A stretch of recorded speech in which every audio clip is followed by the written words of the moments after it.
ठीक है, तो देखो लास्ट क्लास हम लोग केमिकल काइनेटिक स्टार्ट किए थे और उसमें बेसिकली केमिकल काइनेटिक क्या बताता है जी? Speed of reaction. तो यहाँ रेट ऑफ रिएक्शन निकालेंगे विथ रिस्पेक्ट टू टाइम कि कितना तेज हो रहा है, फास्ट हो रहा है, जितना भी टाइम लग रहा है उसकी बात करेंगे।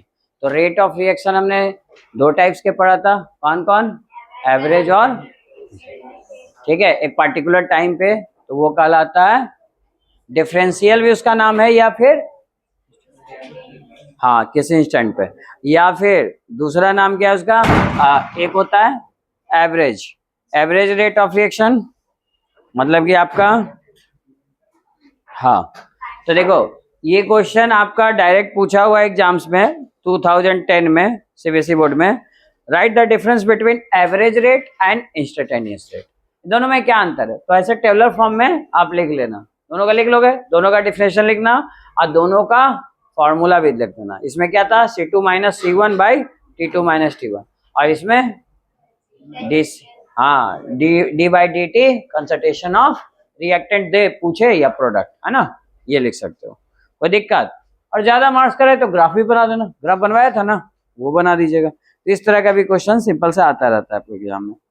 फिर आगे बात करते हैं, जैसे देखो एक और क्वेश्चन सिंपल से आया था, कल ये कराया भी था, रेट ऑफ रिएक्शन लिखने के लिए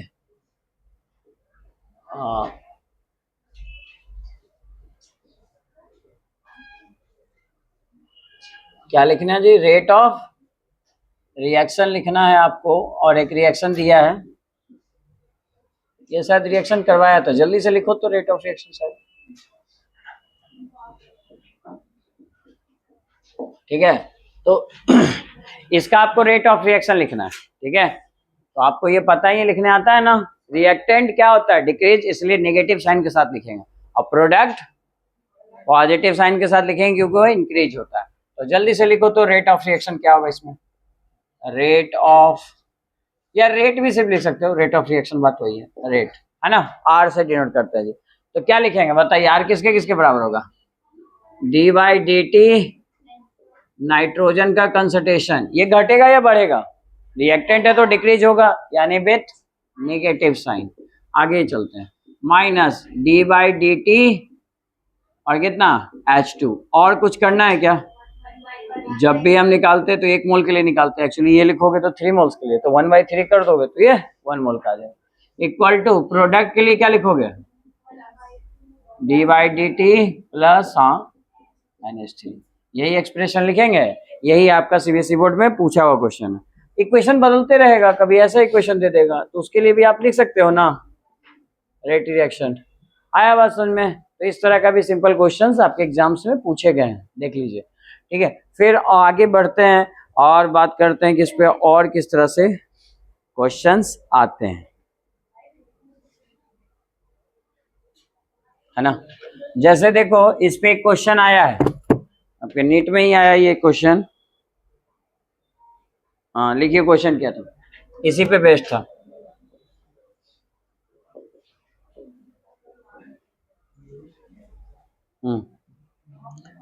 सेम रिएक्शन है, रिएक्शन कौन सा था? यही था, और पूछा क्या है, आपको किसी चीज का वैल्यू दिया है, किसका?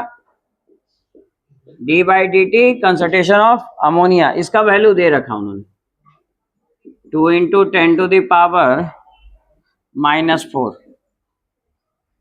और आपसे पूछा है वैल्यू ऑफ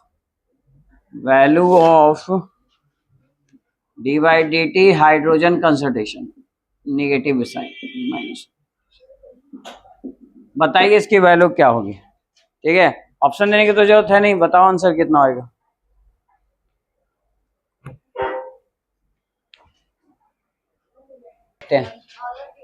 हाँ देखिए पहले तो ये क्वेश्चन देखते हैं, इसकी बात करते हैं। इसमें किसकी वैल्यू पूछा है आपसे?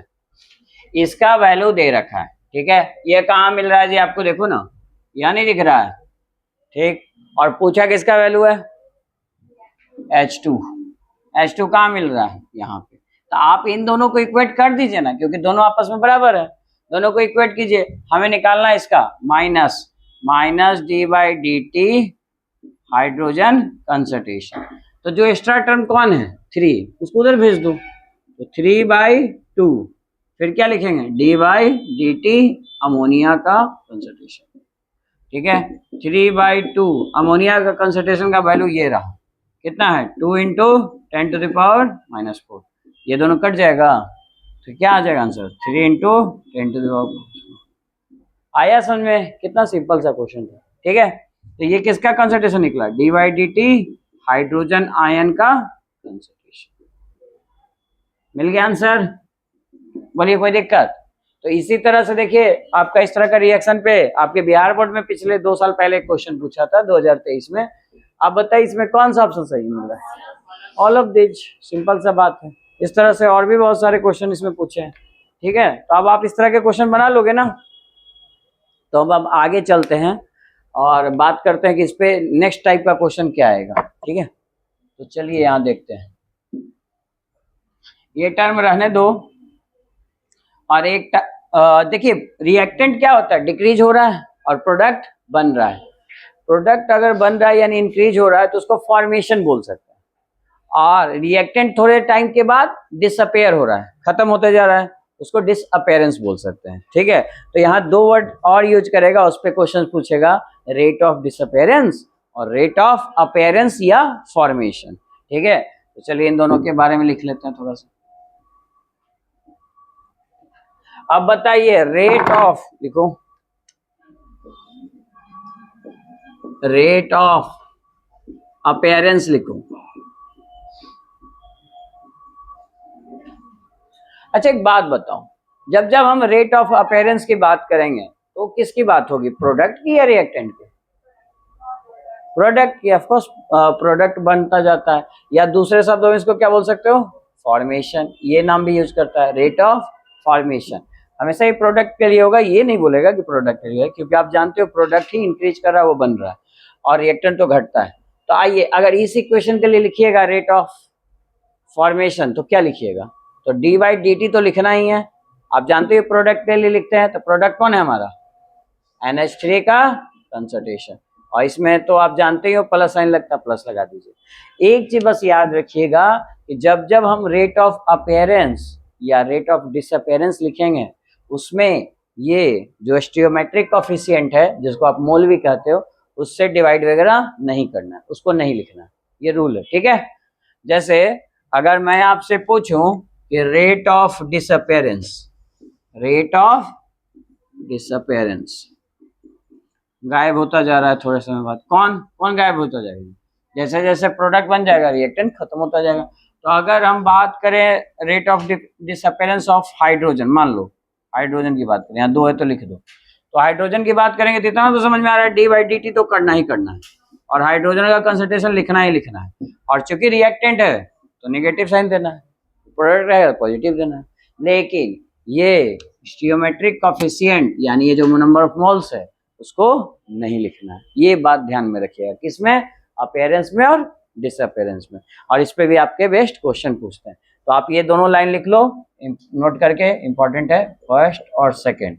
और यहाँ पे एक बात लिख लो कि इन केस ऑफ, पहले नोट करके यही बात लिखो तब फिर नीचे लिखना, ये लिखिए in case of appearance, in case of rate of appearance, यहाँ पे लिख लो एक बात, in case of rate of appearance और फॉर्मेशन, अपेयरेंस को फॉर्मेशन भी कहते हैं। ठीक है, in case of rate of appearance और formation and rate of disappearance,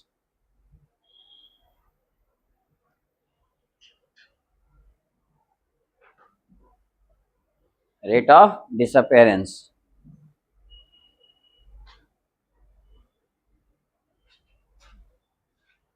ठीक है, लिखो B do not write, comma देके लिखो, बी डू नॉट राइट, क्या नहीं लिखना है, ये डू नॉट राइट स्टीयोमेट्रिक कोफिशिएंट, इसको नहीं लिखते हैं जी। तो फिर इसको कहाँ लिखते हैं, याद है ना किस केस में लिखते हैं, जब रेट की बात करेंगे, रेट आप लिखोगे तो लिखेंगे।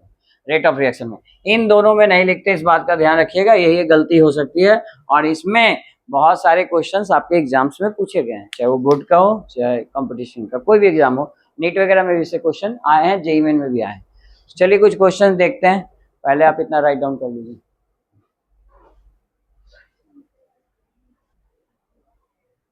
ठीक है, देखिए क्या लिखा हुआ है, क्वेश्चन पढ़िए ना आराम से। रेट ऑफ फॉर्मेशन यानी NO2 का वैल्यू दे रखा है, ठीक है। अच्छा फॉर्मेशन को कैसे लिखते हो बताओ तो, d/dt NO2, मतलब इसकी वैल्यू दे रखा है। आया बात समझ में? 1/4 नहीं करेंगे, स्टियोमेट्रिक कोफिशिएंट नहीं लेंगे। इसकी वैल्यू क्या है? 2 पॉइंट इतना दिया हुआ है, और पूछा किसका है बताओ तो, रेट ऑफ N2O5। N2O5 क्या है, रिएक्टेंट या प्रोडक्ट? रिएक्टेंट। तो मतलब क्या निकालना है यहाँ पे बताइए, d/dt तो कर ही लेना, N2/O5 ये निकालना है। साइन कौन सा ले, बोलो जल्दी से, -2 को लिखना है यहाँ, नहीं, ठीक है। ये वैल्यू हमें निकालनी है और ये वैल्यू हमें पता है, कोई दिक्कत? अब आप इस इक्वेशन की मदद से पहले रेट लिखना लो, रेट तो लिखने आता है, लिख लो रेट। क्या लिखेंगे, रेट ऑफ रिएक्शन, बोलिए।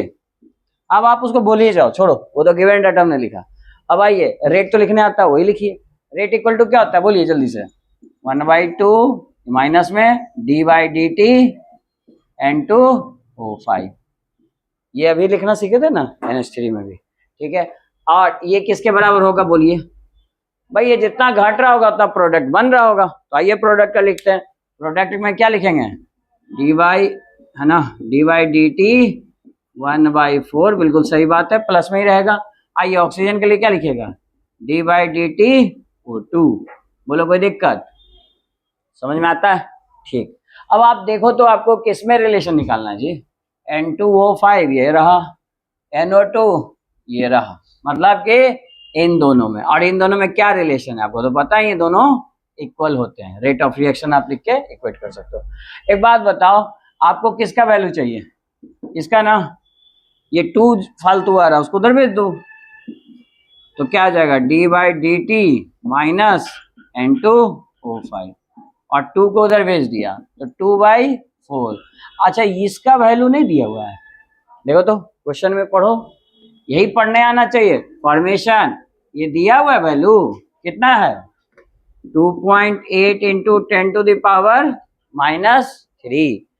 आप बताइए कट जाएगा, चलिए कैंसिल आउट कीजिए, ये कट गया 2, ये कटा तो 1.4, कितना फाइनल आंसर है, 1.4 इंटू 10⁻⁻3। ये किसका वैल्यू आया जी, इसका नाम क्या है, नेम यहाँ पढ़ो ना जी, रेट ऑफ क्या, अपीयरेंस या disappearance, disappearance, rate of disappearance of N2O5 is 1 into 10⁻⁻3।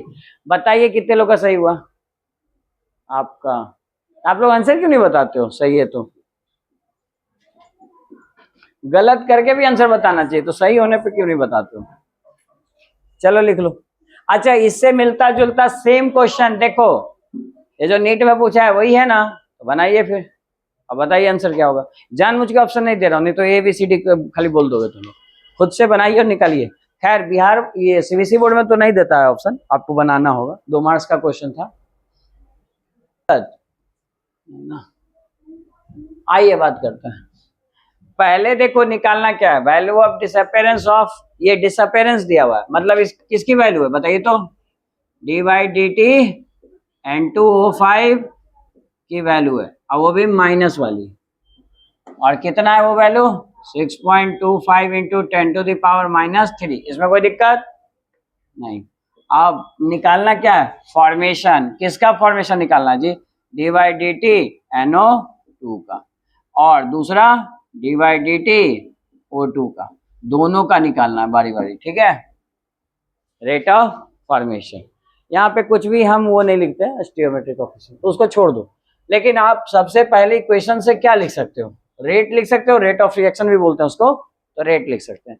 तो रेट चलिए लिखते हैं, बताइए N2O5 का क्या लिखेंगे, भाई 1 ही मोल है, लिखने की आवश्यकता नहीं है, d/dt N2O5। यहाँ पे कोई भी स्टियोमेट्रिक कोफिशिएंट 1 1 लिखने की आवश्यकता नहीं, रहने दीजिए। चलिए आगे लिखते हैं। ये माइनस में ना होगा, उसके बाद बताइए ये क्या होगा, प्लस में होगा d/dt और फिर NO2 और यहाँ पे क्या आएगा 1/2। कोई दिक्कत? चलिए इसमें बताइए d/dt O2 और ये तो प्लस में ही होगा, ठीक। और क्या आएगा बोलो, 1/2 आएगा। हाँ अरे भाई ये जो नंबर होता है वो कहाँ जाता है, डिवाइड में ना। जैसे 2 था तो 1/2 किया, यहाँ पे 1/2 है तो 1/2 कर दीजिए। ये 2 क्या हो जाएगा, ऊपर जाएगा। कोई दिक्कत किसी को? तो डायरेक्ट लिख दे इसमें। तो 1/2 है तो यहाँ पे आप क्या लिखोगे इसको, 2d/dt O2। अब चलिए 1/1 इक्वेट करते हैं। हमको इसका वैल्यू पता है ना, ये वाला वैल्यू तो पता है जी। तो बताइए इसका, मान लीजिए इसका हमको निकालना है, इन दोनों को इक्वेट करो, कर सकते हैं। अच्छा इसकी वैल्यू क्या है यहाँ बताइए, वहां से आप लिखा हुआ 6.25 इंटू 10⁻³ और यहाँ क्या आएगा बताइए, यहाँ है हाफ और ये आपको निकालना है। बताइए ये 2 क्या होगा, इधर आके मल्टीप्लाई होगा, मल्टीप्लाई कीजिए कितना आएगा 12.50 into 10⁻³ equal to d/dt NO2।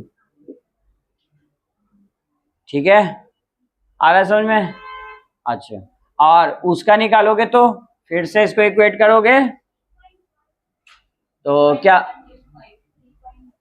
3.15 into 10⁻³ ये दो आंसर आएंगे। ठीक है समझ में आ रहा है ना, कोई दिक्कत किसी को इसमें? तो वो बनाओ फिर,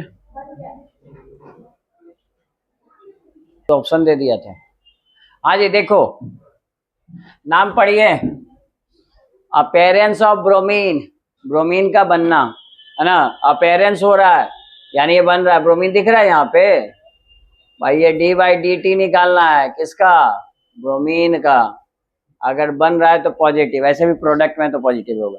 आइए डिसअपेरेंस मतलब घटना, कौन घटेगा, ब्रोमाइड। ब्रोमाइड आयन पहचानते हो क्या सिंबल होता है, Br- दिख रहा है रिएक्टेंट साइड है, ऐसे भी पता ही चल रहा है कि अरे रिएक्टेंट होगा तभी ना घटेगा। तो ये किसकी वैल्यू रखा है, d/dt Br- की बात रहा तो ये माइनस में लिखाएगा क्योंकि डिसअपेरेंस है, डिसअपेरेंस साइन को नेगेटिव के साथ दिखेगा। अब आइए, अब आपसे क्या पूछ रहा है, इन दोनों में रिलेशन पूछ रहा है। तो आइए कोई बात नहीं, इन दोनों का रेट लिख सकते हैं ना। क्या लिखेंगे इन दोनों का रेट बताइए, डायरेक्ट लिखते हैं रेट इक्वल टू 1/5 माइनस के साथ, बिल्कुल सही बात है, d/dt ब्रोमीन माइनस, क्या ये लिखने में कोई दिक्कत? अच्छा अब सबको इक्वेट कर सकते हो लेकिन जरूरत नहीं है। इसका रिलेशन किसके साथ बोला है, इसके साथ, तो लिखिए उसी के साथ 1/3 d/dt Br2। बोलिए कोई दिक्कत नहीं ना। और आपको क्या निकालना है, आपको यहाँ पे देखिए सब में क्या मिल रहा है, कैसे रिलेट करना है, d/Br/d2। तो आप एक काम करो, ये यहाँ मिल रहा है, ठीक है, तो इसमें ज्यादा टर्म क्या है, यही ना 3 को इधर भेज दो तो क्या आ जाएगा -3/5 d/dt Br minus equal to d/dt Br2। ये किसके बराबर हो गया इसके, ये कौन सा ऑप्शन मैच कर रहा है, डी बिल्कुल सही जवाब।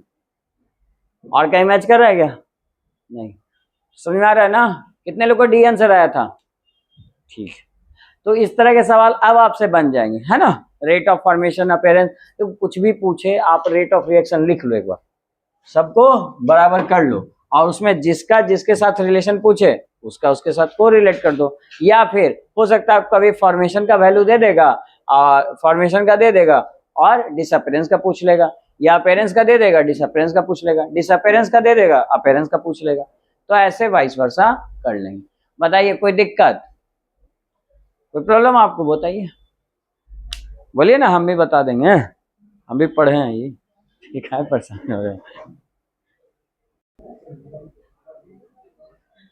लिखिए पहला, एक बात बताओ, अमाउंट ऑफ रिएक्टेंट भी बढ़ाएंगे, कुल की मात्रा बढ़ाए तो प्रोडक्ट की मात्रा नहीं बढ़ेगी, तो रेट ऑफ रिएक्शन बढ़ा ना। आ रहा है बात समझ में? लेकिन अमाउंट कैसा बढ़ाएंगे? एक्टिव, यहाँ पे बोलते हैं एक्टिव रिएक्टेंट। अच्छा, ये एक्टिव रिएक्टेंट का क्या मतलब है? ये वर्ड यूज करेगा वो लोग, एक्टिव रिएक्टेंट। ये ऑब्जेक्टिव में पूछा गया है आपके बोर्ड एग्जाम्स में, ठीक है? रिएक्टेंट नहीं, एक्टिव रिएक्टेंट। तो एक्टिव रिएक्टेंट का क्या मतलब है? एक बात बताओ, आप 100 ग्राम कोल लोगे तो उसमें कुछ इम्प्योरिटी भी तो होगी, 2-4%। आपने पढ़ा है ना, कार्बन का भी 4 टाइप्स होता है कोल का, है ना? सुने होगे एंथ्रासाइट, है ना? तो कुछ में परसेंटेज ज्यादा होता है, एंथ्रासाइट सबसे अच्छा क्वालिटी का होता है, उसमें कार्बन की मात्रा ज्यादा है तो ज्यादा कंबशन होगा, सारा जलेगा। और कुछ में इम्प्योरिटी ज्यादा होगी, कार्बन के परसेंटेज कम, जैसे पिट्स वगैरह वो बहुत कम होता है तो उतना अच्छा से नहीं जलेगा, उसमें धुआं ज्यादा होगा, आग कम होगा। आ रहा बात समझ में? तो रेट ऑफ रिएक्शन क्या हो जाएगा? स्लो। वहां पे यही बात हुआ एक्टिव रिएक्टेंट। एक्टिव रिएक्टेंट कौन सा? Concentration of active reactant. तो पहला पॉइंट लिखिए कि रेट ऑफ रिएक्शन, लिखिए ये बात, rate of reaction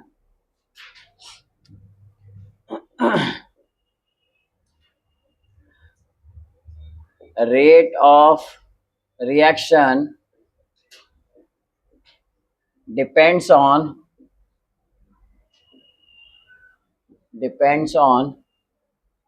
concentration of active reactant,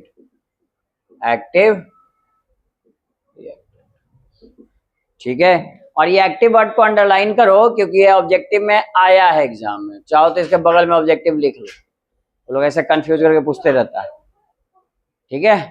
तो एक्टिव रिएक्टेंट पे भी डिपेंड करता है, जितना ज्यादा एक्टिव रिएक्टेंट होगा उतना रेट ऑफ रिएक्शन फास्ट होगा। ये तो आप लोग भी फील किए होंगे जी, जैसे आप बोलते हो आज हमने 8 घंटा पढ़ लिया, तो कोई दूसरा सवाल पूछता है, सुनो, हाँ जैसे ऐसे बोली ना, दूसरी तरह से कोई पूछता है, अच्छा उसमें एक्टिव पढ़ाई कितना किया, मतलब ये तो आपने बोलने वाला किताब खोल के बैठे, उसमें पढ़े कितना देर, मतलब आप 8 घंटा एक ही पेज पे रहे तो कितना पढ़ाई किए?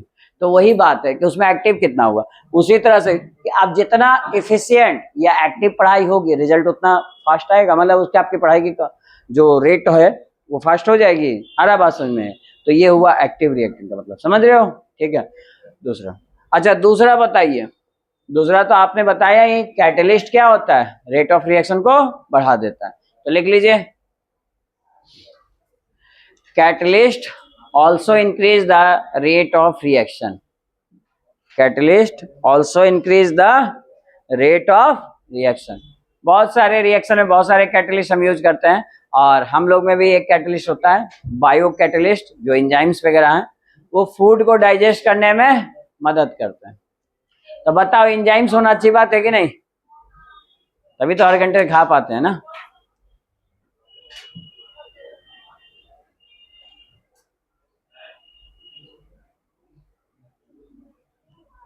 चलो तीसरा लिखो, तीसरा इंपॉर्टेंट है, टेम्परेचर, जो आपने बताया। टेम्परेचर,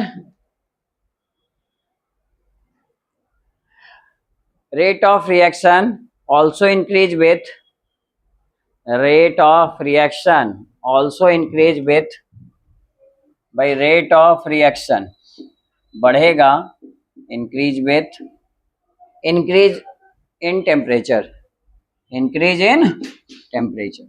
जब हम टेम्परेचर बढ़ाएंगे तो रेट ऑफ रिएक्शन फास्ट हो जाएगा, ये तो सही बात है, ठीक है? ये देखो आपका 2010 में सीबीएसई बोर्ड में 2 मार्क्स का क्वेश्चन है, मैंने 3 आपको लिखाया है, आप जाके लिख दीजिएगा इसको, ठीक है? तो ये आपका क्वेश्चन का 2 मार्क्स मिल जाएगा, कोई दिक्कत? ठीक है। तो ये है रेट ऑफ रिएक्शन पे एक थ्योरेटिकल क्वेश्चन कि कौन कौन से फैक्टर अफेक्ट करते हैं रेट ऑफ रिएक्शन को।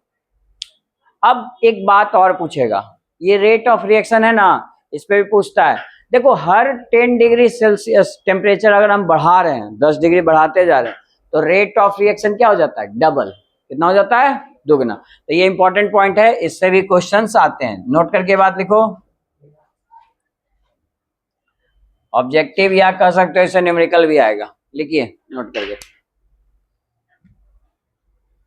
For increase for every 10 degree Celsius, for every 10 degree Celsius increase in temperature,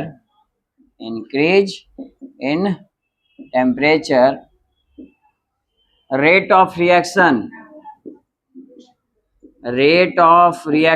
become double, rate of reaction become double, rate of reaction क्या हो जाएगा जी? डबल, दुगना हो जाएगा। ठीक है, तो ये आपका ऑब्जेक्टिव में पूछता है कि फॉर मतलब हम 10 डिग्री सेल्सियस बढ़ा रहे हैं तो रेट ऑफ रिएक्शन क्या हो जाएगा आपका? डबल। ठीक है, तो जैसे हम आपको एक क्वेश्चन देते हैं, इस पे न्यूमेरिकल भी एक आध छोटा सा पूछ लेता है कि अगर कोई भी रिएक्शन, इधर ध्यान दो, 10 डिग्री सेल्सियस पे मान लो रेट ऑफ रिएक्शन कितना है? रेट ऑफ रिएक्शन मान लो x है, किसी भी रिएक्शन का x है, तो बोलेगा कि व्हाट अबाउट चेंज या rate of reaction become when temperature increase 10 degree to 30 degree Celsius, तब रेट ऑफ रिएक्शन बताइए क्या होगा? निकालिए, कितना टाइम्स बढ़ेगा?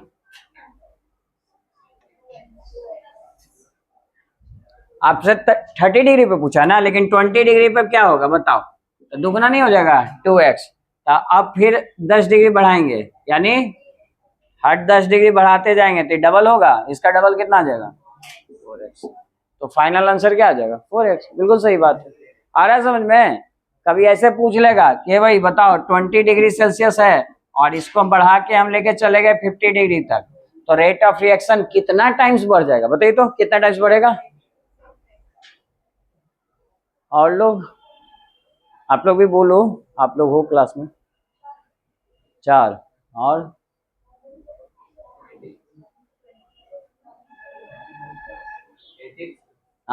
8x सही जवाब है। देखिए अगर मानते हैं ये x है तो 30 पे क्या होगा? 2x, 40 डिग्री सेल्सियस पे क्या होगा? 4x, 50 डिग्री सेल्सियस पे क्या होगा? अरे भाई दुगना होता जा रहा है ना, इसका कितना हो जाएगा? 8x। तो 8x सही। तो थोड़ा पेन पेपर काहे नहीं यूज करते हो? बैठ के साइंटिस्ट बने रहते हो, अबे मैं यहीं से देख के बताएंगे, ये थोड़ा ऐसा लिख लिया करो, ठीक है, तो गलती नहीं होगा।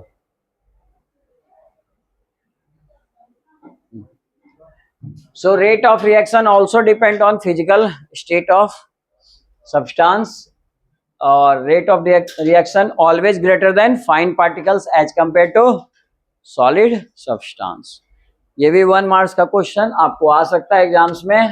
अब लिखिए नेक्स्ट टॉपिक जो है तुम्हारा लॉ ऑफ मास एक्शन। पहला टॉपिक हो गया, आपको लिखाया था ना इंट्रोडक्शन, बस 5 टॉपिक तो है ही, छोटा सा चैप्टर है। तो दूसरा टॉपिक लिखो law of mass action.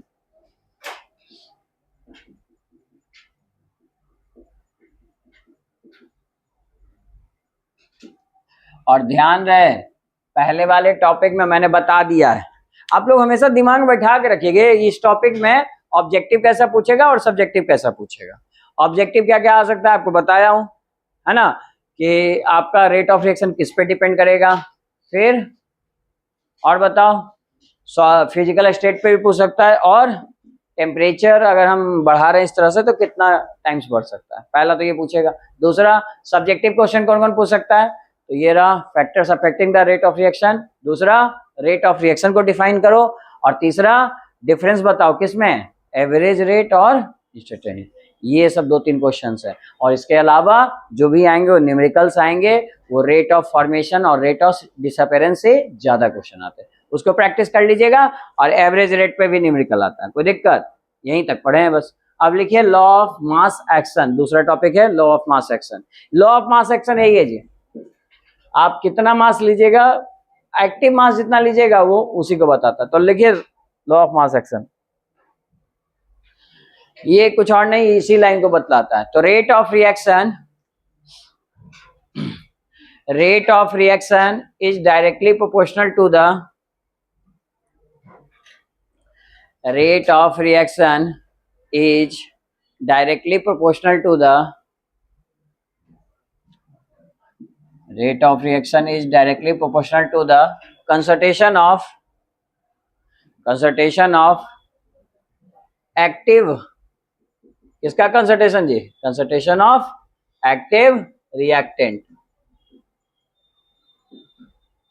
Concentration of active reactant.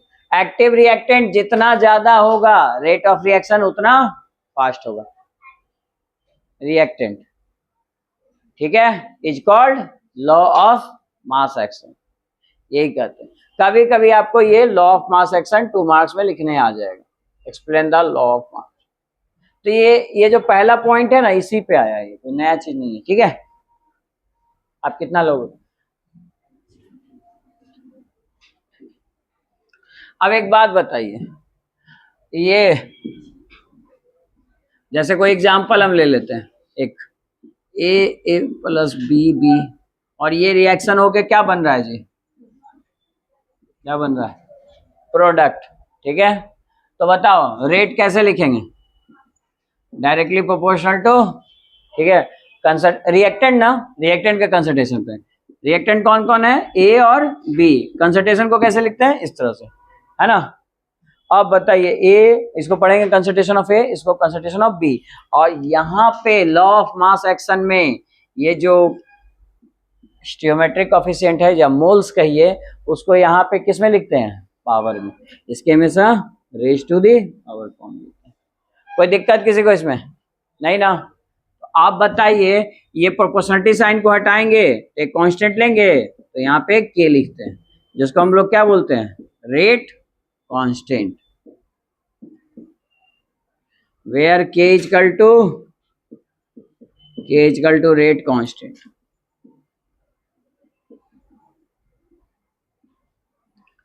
Henry ये कांस्टेंट जैसा है।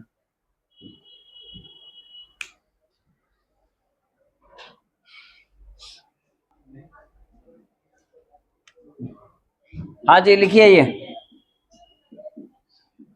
कैरेक्टरिस्टिक्स। फर्स्ट पॉइंट लिखो, value of rate constant are different for value of rate constant different for different chemical reaction। Rate constant का value क्या होगा जी? Different होगा अगर अलग अलग रिएक्शन की बात करें तो, ठीक है। सेकंड पॉइंट लिखो, वैल्यू ऑफ के यानी rate constant, value of rate constant will be increases, value of rate constant will be increases with increase in temperature।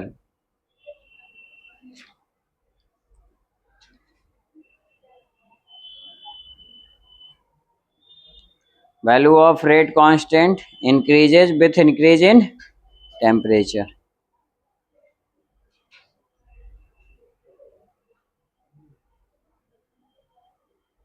ठीक है, कोई दिक्कत? अच्छा देखिए, यहाँ क्वेश्चन नंबर 5 जो बोला है, आप सुनिए, एनसीईआरटी बुक का ही है। Mention the factor that affect the rate of chemical reaction, लिखवाया है अभी, लिखा है ना, रेट ऑफ केमिकल रिएक्शन। तो आप क्वेश्चन यहाँ भी पढ़िएगा तो बहुत सारे क्वेश्चन आपको सेम मिलेगा। और पूछा है क्या, question number 7, what is the effect on temperature on rate constant of a reaction. अब बता ना कि with increase in temperature rate constant या rate of reaction increases with increase in temperature. और दूसरी बात, for every 10 degree Celsius increase in temperature rate of reaction become double. ये 2 point लिख सकते हो ना, क्वेश्चन नंबर 7 यही पूछा गया। तो आप एक बार क्वेश्चन देखिएगा तो आपको आइडिया लग जाएगा क्या है। बोलिए, कोई दिक्कत इसमें? ठीक है, तो इसे बनाइएगा, होमवर्क में दे देंगे 5, 7, खुद से थोड़ा लिखने की आदत डालिए। और नहीं मतलब लिखा हुआ तो नोट कॉपी में है ही, लेकिन आप थोड़ा ट्राई कीजिएगा, ठीक है। आगे बात करते हैं। आगे नेक्स्ट टॉपिक क्या इसमें लिखा आपको, ये रेट कांस्टेंट निकालना सिखाया ना, इसमें ऑर्डर निकालने आएगा। क्या आएगा जी? Order of equation. हम नहीं आपको जब लिखा रहे थे इंट्रोडक्शन तो उसमें लिखा है तो जीरो ऑर्डर फर्स्ट ऑर्डर, तो यहाँ आपको ऑर्डर ऑफ रिएक्शन पूछा जाता है। तो बहुत आसान है ऑर्डर ऑफ रिएक्शन, कुछ ज्यादा नहीं सुनना। ये जो पावर लिखे है ना उसको खाली ऐड कर दो, a प्लस बी, इसी को क्या बोलेंगे? Order of reaction. यहां से बहुत सारे न्यूमेरिकल ऑब्जेक्टिव आते हैं, इसको टिक करो। ऑर्डर ऑफ रिएक्शन ऐसे निकालते हैं।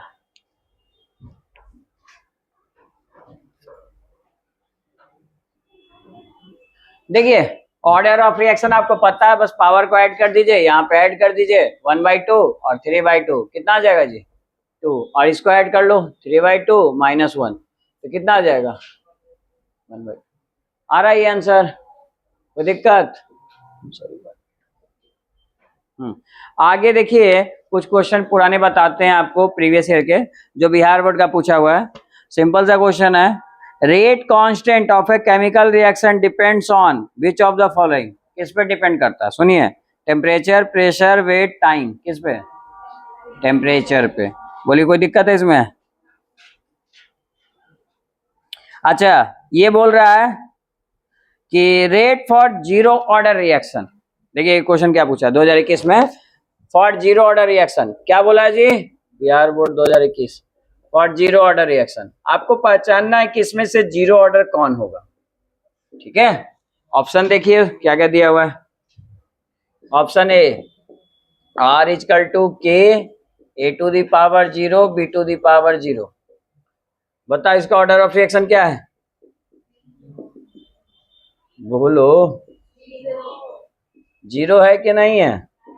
तो आगे चेक करने की जरूरत है नहीं, यही आंसर हो जाएगा, ये फर्स्ट ऑर्डर होगा। और उस तरह से आप सबको जोड़ जोड़ के देख लीजिएगा 1 0 आ रहा है। बोलिए समझ में आ रहा है? तो यही सब चेंज करके वो लोग क्वेश्चन थोड़ा थोड़ा आपसे पूछता रहेगा। बड़ा आसान सा क्वेश्चन होता है इसमें, इस चैप्टर में। जैसे देखो एक और आसान सा क्वेश्चन 2015 में पूछा है बिहार बोर्ड में।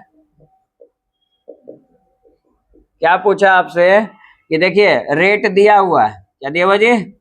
रेट कि A⁻B अब B⁻1। पूछा ऑर्डर ऑफ रिएक्शन बताओ, बताओ क्या होगा ऑर्डर?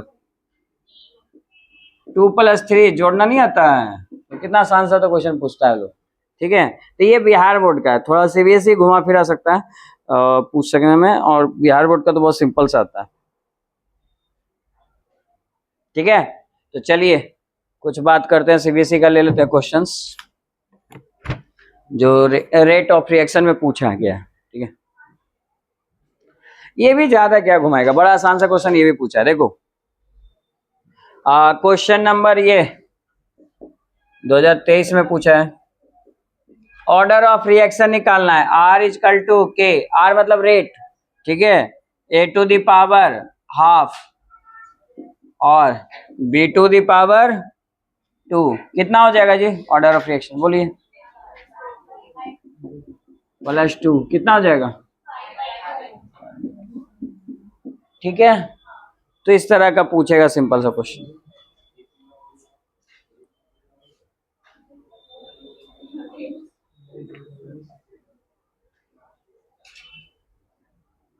किसी को दिक्कत नहीं ना? ठीक।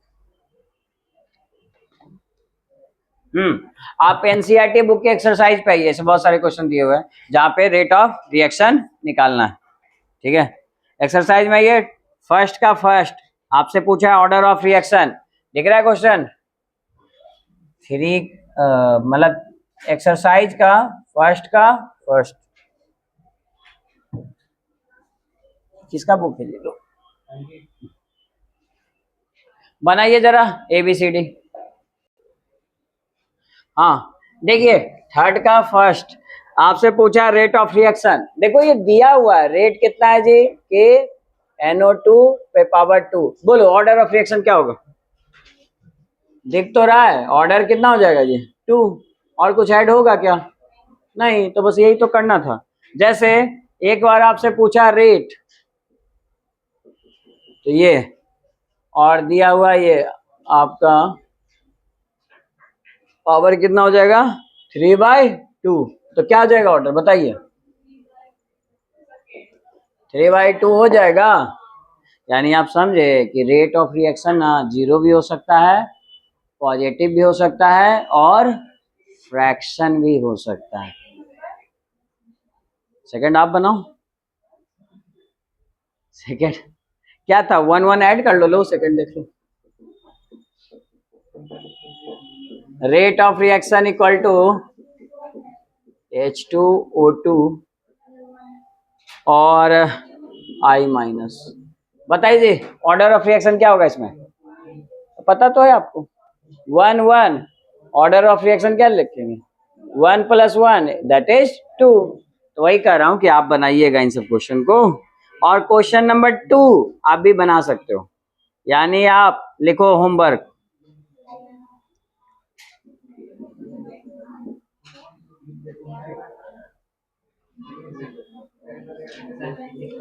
कल आपको यूनिट निकालना इसका सिखाएंगे, लिखिए होमवर्क लिखिए एनसीईआरटी बुक का एक्सरसाइज का 1 और 2 कल बना के लाइएगा और बुक भी लेके आइएगा, क्योंकि अब हम रोज इसे कुछ क्वेश्चन डेली करेंगे। कोई दिक्कत ऑर्डर ऑफ रिएक्शन निकालने में बस उसको जोड़ देना है कोफिशिएंट को, है ना, बस जो पावर आता है उसको आप ऐड कर दीजिएगा। ठीक है, तो आज यहीं तक रहने देते हैं, बाकी कल हम करते हैं।